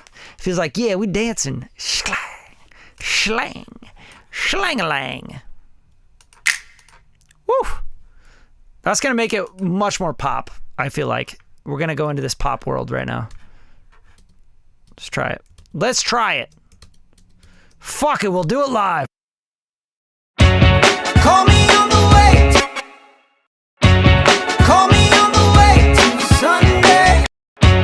Call me on the way to Sunday. Call me on a two-way. Call me on the way to Sunday. Call me on a two-way line. Call me on the way to Sunday. Call me on a two-way line. Show me. Call me on the way to Sunday. Call me on a two-way. Call me on the way to Sunday. Call me on a two-way line. Yeah, it's kind of fun. Okay, so like now let's just listen, because here's the real challenge is like you have to hear it from one part to the next to really hear the difference and feel the difference. New mood lately. We used to get high and laugh like kids. Now it's lights out, no good night, kid. You're all the things I miss. That feeling of you bobbing and moving. Ooh, the weekend's too soon. I'm begging you to call me on the way to Sunday. Call me on a two-way line. Show me that you need. Yeah, it's just like more liveliness, you know? It's like more like the crowd is jumping, you know what I mean? I'd layer up the drums quite a bit. I might layer the kick drum as well. So it's going,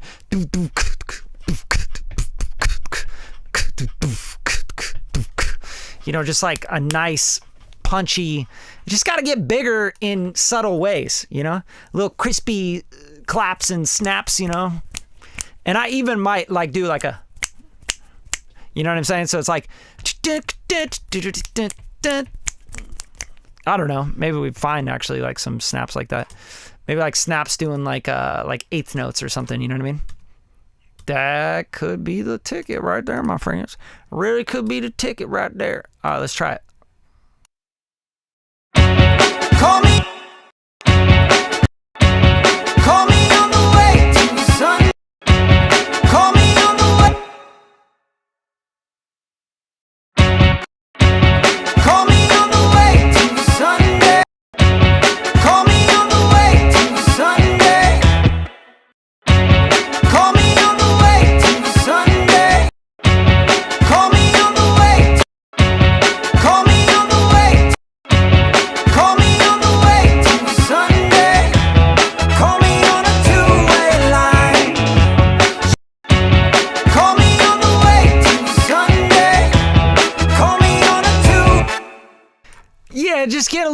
more rhythmic with the chorus, I think is going to be really fun.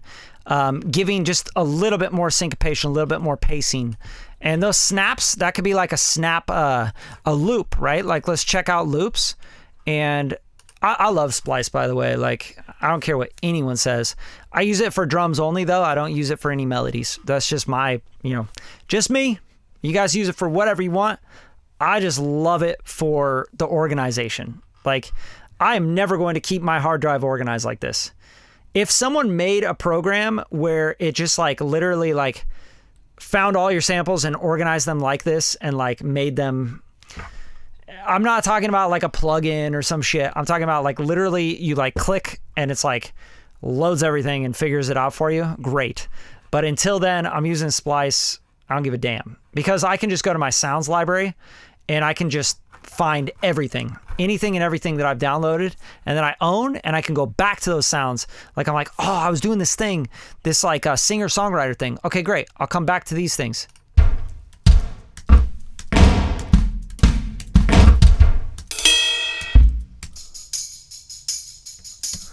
Right? Like, it's right there. So that's really dope. And I love that. And look, like just like little bass one hits, one shots, put it across your MIDI. I don't know. Shit like that is fun. But that's what I use Splice for, is mainly for the organization, because it just crushes on organizing all the samples. So anyway, let's go back to what we're doing here. What were we doing? Snaps, snap loop. There we go. Snaps loop. And let's go here and go to loops, because we want only loops. And then let's go to BPM, and then let's go to range, and let's go 125, I guess. Nah, 130. 130 to 145. That's 150. Let's try it. Just give yourself more options, right? And let's check out some of these. Let's just see if there's anything here for us for this track.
So I love that. I think that's really, really dope. And there's a couple things I'm going to do with this, because it's really low in volume, but it's also at 146 BPM. So I'm going to show you how to do this in Logic, okay? So what we're going to do is we're going to duplicate the snap track again, because we just keep duplicating the snaps. And that right there, it has like this nice bounce to it and a syncopation that I feel like could fit in the song. Now, here's the big thing. It's 146, we're at 140. So obviously this is 1, 2, 3, 4 bars long. And I say that because at 146, we're at 140. So we just need to option, click, and drag to the nearest bar. And now we're at 140 with the snaps. Okay, so check it out. Let's pop these in. Let's hear it. Call me on the way to Sunday. Call me on a two-way line. Call me on the way to Sunday. Call me on a two-way line. Call me on the way to Sunday. Call me on a two.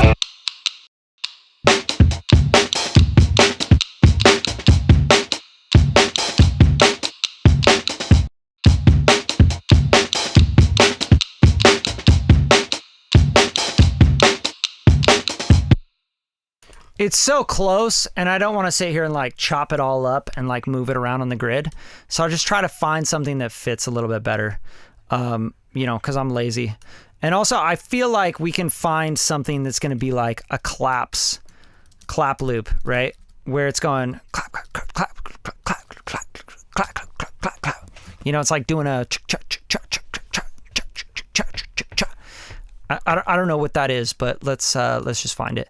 So we'll go to loops, we'll go to BPM again, we'll go to range 130 to 150, right? Because we can always stretch or compress a little bit, and it's not going to affect it too much. So let's check out these claps.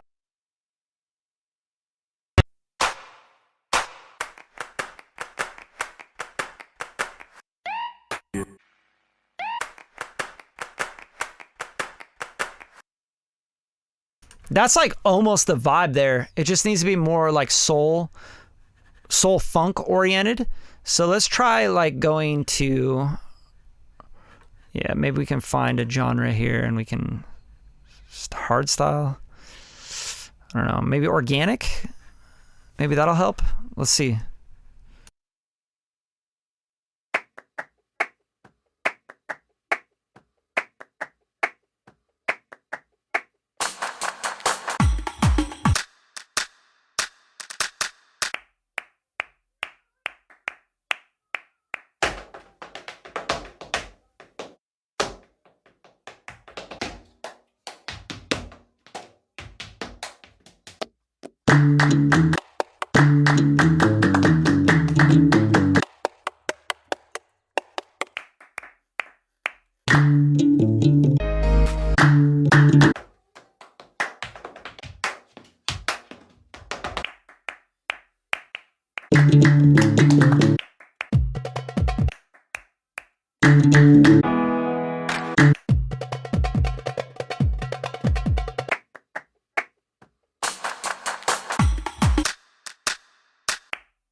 So this might work. And another thing in Splice that you could do, click these three dots and go to show similar sounds, and it'll show you all the sounds that are similar to this sound, which is really cool.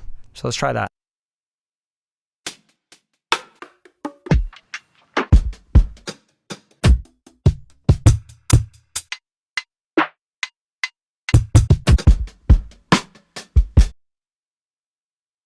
In this case, it failed that test. We're not going to do that. All right, we're going to go take this guy and let's drag this in and replace these snaps because they're a no-go. And these are already at 140. So let's just see how this plays out and blend it in the mix and see what happens. I don't know. Maybe it's good. Maybe it sucks. Maybe it's mediocre at best.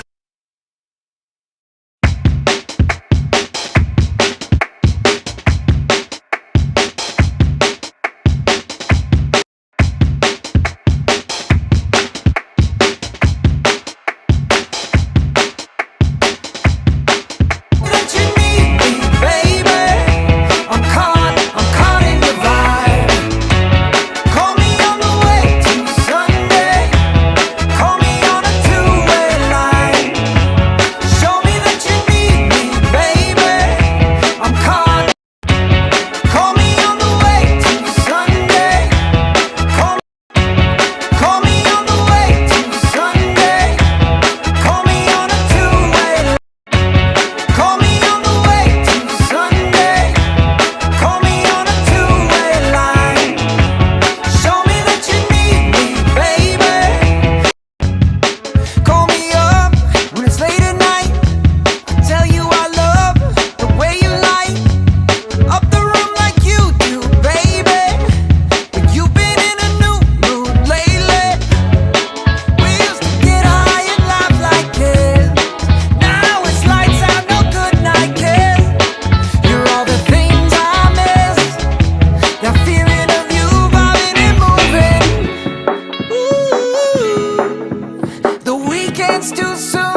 It's too stompy, but it's getting there, right? Like it's starting to get to the point where it's like, oh, that's kind of tight.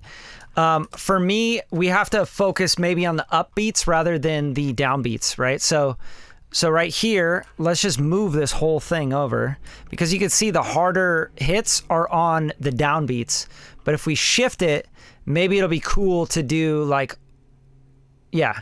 Oh, there's also there's a tool in Logic that I don't ever use, but if you hit escape and you use I think it's the flex tool, gain tool, no, slip tool. So the slip tool, you can actually just slip this stuff. Is this gonna work? Oh, maybe it's only with stuff you record in. So if you recorded this audio in, you could slip the actual audio in the thing. So I'll show you what I'm talking about. So for example, did I record any audio in? So this guitar, right? Oh, I didn't record this into this session. Pulled it in as a stem. But if you recorded, it probably won't work on, never mind. I'm not even gonna show you this. Obviously it sucks. It doesn't even work. It's a piece of shit. Sucks! Here's a slip tool. It doesn't work on anything.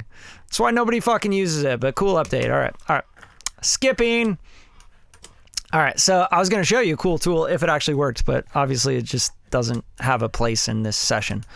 So now I've just kind of, if I want to move this to the downbeat, or on the upbeats, I'm sorry, I'll just do it like this.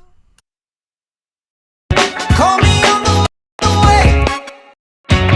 Call me up. Call me on the way to Sunday. Call me on a two-way line. Show me that you need. Call me on the way to Sunday. Call me on a two-way line. Show me that you need me, baby. I'm caught in your vibe. Call me on the way to Sunday. See what I'm saying? So now you can do that and you can put other like softer claps on the in-between. So it's going.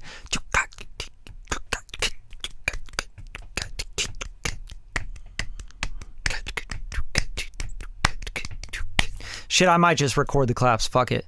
Anyway, y'all, that's all the time I got. I'm almost 2 hours in. Hope you guys really enjoyed this. Hope you got a lot out of the stream. And if you did, just please share the show. Like, that's all y'all got to do. And I got more content coming. Actually, I got like 2 pieces of content coming. They're in the hands of my editors right now. One of them is on building a longevity in a music production career. So that was a really good one. I kind of did that like podcast style. So I'm just talking through that. Hopefully that'll help you guys out, right? The second one I did was, I forget, but it was a really good one. So there's a lot of like good content coming is what I'm telling you guys. So stay tuned. Make sure you subscribe to the channel. You know, I'm not like asking you to do that. I don't care if you are subscribed or not. But if you are, you're going to get pinged on that latest content and the shit that might help you out. That's all I'm saying. And if you're on the mailing list right now, then you guys are going to get all the pings for like these live streams. And I think in the future, I'm going to do more live streams, like production stuff, arrangement stuff, mixing live streams, Q&As, etc. And I'm just going to give it only to the members, right? Only members of the YouTube channel. Meaning there would either be like a $5 a month sort of thing. And I'm not saying for the lives, I'm saying for the replay. So like this, you'd have to show up to this for live, right? And then on the replay, if you wanted to watch it again, you wanted to come back to it, etc., you would just be a member of the channel. Because like I'm trying to figure out ways to add more value to people and be able to stream more, right? Without like going broke. Because like I can't jump on here and stream and show you this kind of stuff and talk through it and answer questions and stuff if I'm not at least like just getting enough money to like cover the hour or two. You know what I mean? So, and I don't make any money off these streams at all. So just so you guys know. So I know a lot of you think that like YouTube should pay you a bunch of money. YouTube AdSense on my channel, I have almost 19,000 subscribers. It pays me about $250 a month, okay? And I easily, just my editors alone, I spend over $2,000 a month for my editors, just for people to edit the videos that I make for you guys. So please, for fuck's sake, just do your part. all you got to do. Share the show, drop comments, show love. If you like it, like genuinely like it, I'm not asking you guys to just like it and drop comments just because. I don't care if you do that or not. That's not what this is about. If you genuinely got something out of this, you're like, man, I fucking learned a tip. I got a trick. I'm going to add that to my production. I'm going to use this, you know? If you do, or you watch a video or a plugin of the week or something, you get something from it. And you're like, fuck, Brad put me on some game. Then share it. Like it. Drop a comment that says, thank you. It's like the most thankless, weird thing to make a bunch of content for people that are like, yeah, it should be free. Music should be free. Everything should be free. You know, it's just like, sure, it's free, but just fucking say thank you. That's all I'm saying. That's what's up, man. That's awesome. That's awesome. That is 100%. This right here, that is my intention, okay? Just to give you guys some game. That's it. I just want to show you guys some stuff. And in return, you guys help me bring more people to your community and this community so that you guys can learn more shit and we can stream more. It'd be awesome. I'd love to do that. All right, I'm out of here. I digress. I love y'all. Thank you so much for showing up. It really means a lot to me to be able to share this stuff with you guys. I like sharing this stuff with you.